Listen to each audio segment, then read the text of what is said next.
अखिया कबुले बोलाइला आई है अंगनवा माई अलख जगाइला।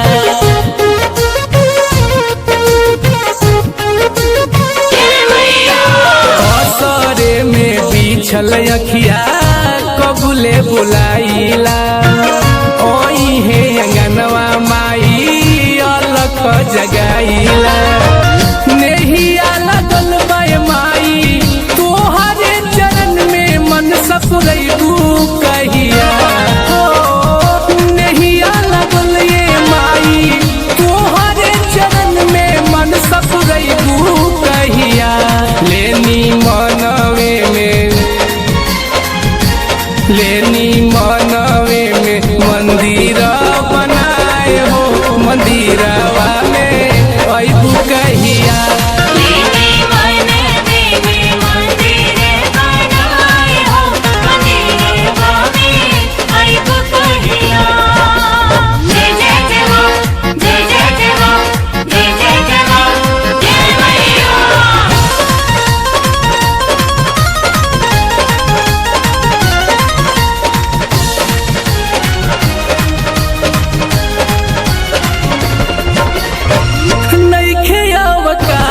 माई दिल में बाटे है ललसा धैले बानी मनवे में मन सके है कलसा।